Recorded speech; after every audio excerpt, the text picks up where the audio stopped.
My name's Dennis Hooks. I'm president of Plynty. And I'm John Getchell, head of business development at Plynty.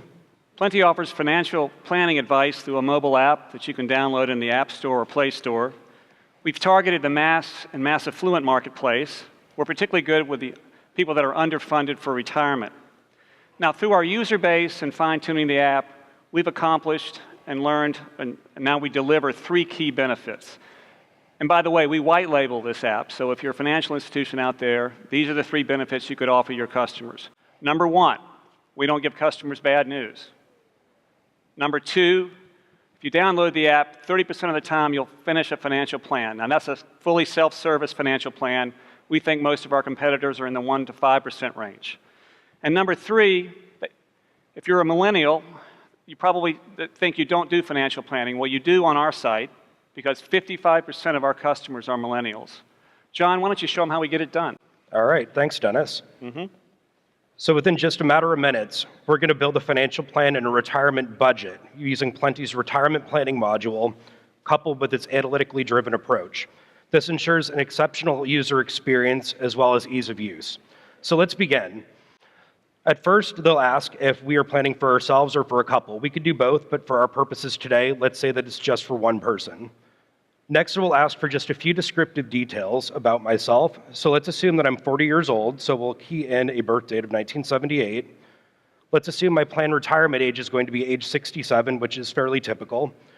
And let's say I'm an upper mass market individual with an income of $75,000. Next, you'll arrive at this screen, which shows our cash flow donut, which is kind of the mainstay of the Plynty app. It's a really descriptive and important way of showing what the relationship between your retirement income and your expenses are, so you can make sure that your budget stays within balance and understand what budgetary gaps you might need to close as you're considering retirement and going through the process. Throughout the process of planning, Plynty will be asking you a variety of questions and providing you with different pieces of advice, insights, and updates to help you get the most out of the app, very much like a human advisor would. So let's start with looking at our monthly expenses. Most people have no idea what these are likely to be, so we've made the process very easy.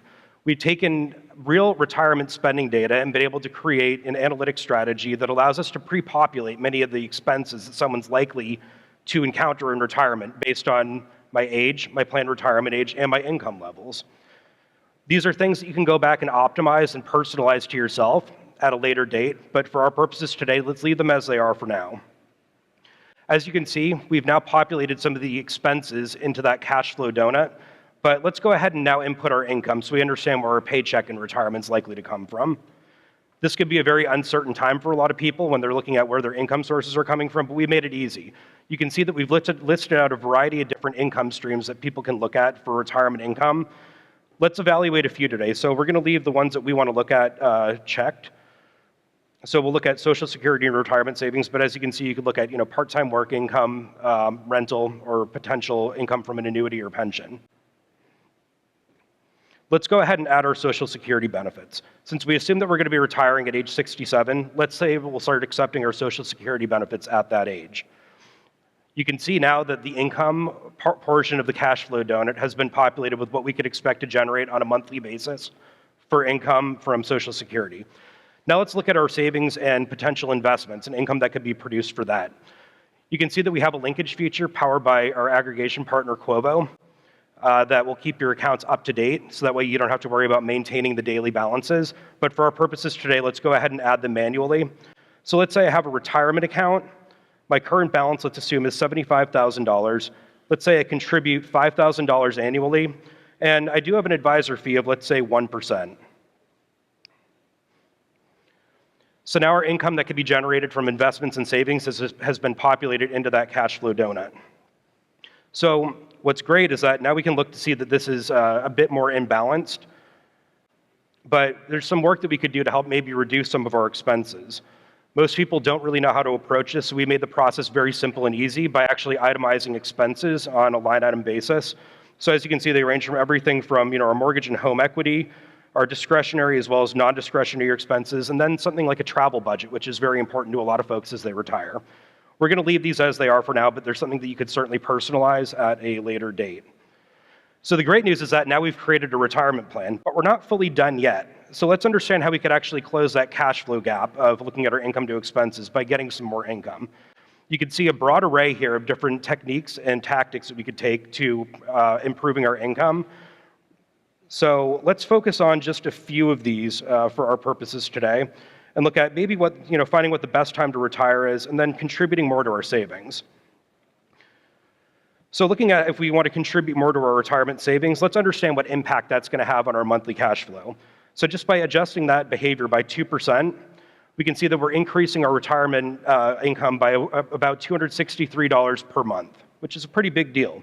So let's go ahead and save that. Now let's look at what would happen if we were to delay our retirement by just 2 years and have 2 extra earning years under our belt. So if we want to say that we'll retire at 69, that adds $549 a month to our monthly income stream. This is actually looking pretty good now. Plynty will keep you updated with the most up-to-date advice as you continue through the planning process. And communicate with you very much like an advisor would. It also lets you revisit your plan. So let's say that we want to go back and look at that our accounts and understand what would happen if we eliminated that pesky advisor fee that many people don't realize can erode your income quite significantly. So if we get rid of that 1% advisor fee, we actually analyze your income to now be within a gap of only $57 from meeting your budget, which is huge. So as you can see, now I have a retirement plan that works for me, and it delivers good news to me as a consumer, where otherwise I might have had a grim retirement outlook. Thanks. A key takeaway, a full plan takes about 15 minutes, so it's still a very quick process.